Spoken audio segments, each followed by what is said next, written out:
it's your girl Riveting Radiance, and today I'm going to do a really quick review on two of MAC's concealers. The two different concealers that I'm going to do a review on is the Studio Finish Concealer and then the Pro Longwear Concealer. Okay, and the differences in the two is that this one is a liquid and this one is more of a clay-based, with more of a thicker consistency. This one right here comes in a glass bottle, and it actually has a pump. So you can pump the liquid concealer out onto your brush and use it that way. And so that's the Pro Longwear. And then this one right here, you just simply open the lid and you actually dip your brush into this. Now, I would definitely say, because this is more of a thicker consistency, that this has more of a fuller coverage than this one. This one is a little thinner because it is liquid, and I used this for a very, very, very long time, and then I went back into the MAC store to replenish this because I had ran out, and they actually recommended that I get this one. And I kept asking the MAC rep, like, well, why was I even using this one in the first place? What prompted me to buy this? Like, who told me that this was okay? And she was like, honey, I have no idea, but this one would definitely be more suitable for you. And so I'm not saying that this is the end-all, be-all, and that this one is, 10 times better, because I do like this one a lot more, and I would never purchase this one again. But you could be feeling the complete opposite. You could think something totally different. This right here, this Studio Finish Concealer, actually has more of a red undertone, and this one, the Pro Longwear Concealer, has more of a yellow undertone. And this one, to me, seems a little bit brighter when I'm using it underneath here. And I noticed, too, in, like, pictures, the flash would definitely bounce off of it, and it would look kind of, like, ghostly or kind of white underneath the eyes. I don't think that I've tried using this with the flash as of yet, but I will, and I have a feeling it's probably not going to have that same effect. But apparently for people my skin tone and my complexion, to have this one is better because of the red undertone.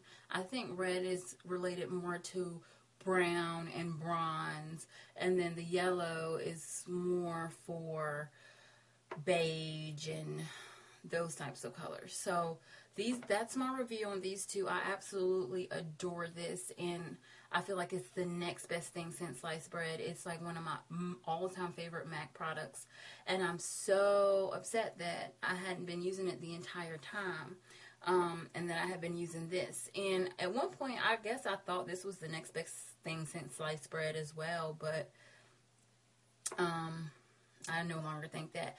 And what is really, really ironic is that I think she said that this is a newer one, and this one's actually been out longer, so I don't know.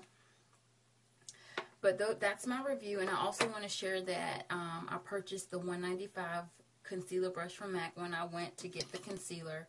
I used it already, and this is how it looks. And this is one of the only brushes I've ever purchased from MAC. I have tons of brushes, but I decided to purchase this one because I needed a quality concealer brush badly. I do conceal up in this area and under here, and I think that the other brush that I was using had some kind of synthetic fibers, and it was breaking me out, and it was also having a lot of clumps in it. So I decided to get this one because of the arched shape, and it's a flat brush as well. So I think that this is going to do me justice. So I got that. This was $23. The concealer, I think, was,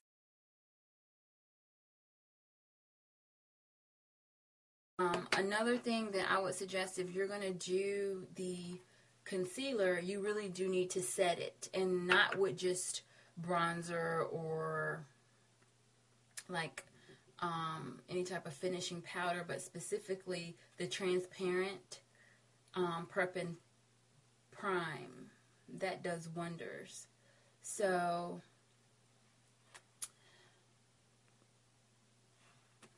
I would definitely encourage, if you're going to get the concealer, that you go ahead and get this as well.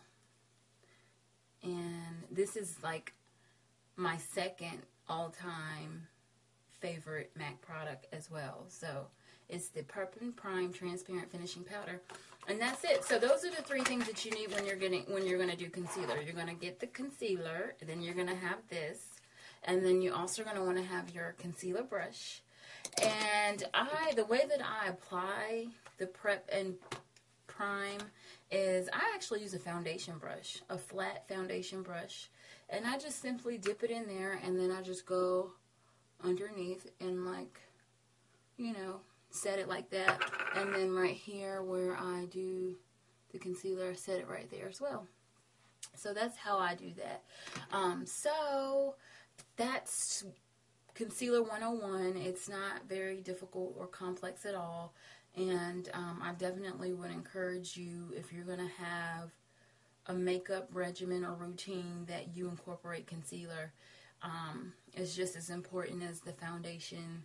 And so yeah, but that is my review, and I'm so thrilled to have this Studio Finish concealer. And by the way, I am color NW35 in this one, and when I was using this one, I was NC42 in that one, because I like the bright under eye. Some people kind of like want their concealer to match with their makeup. That's not the look that I'm going for. I'd rather have like a bright under eye. So but that is it, ladies and gentlemen, and I hope that helped you a little bit.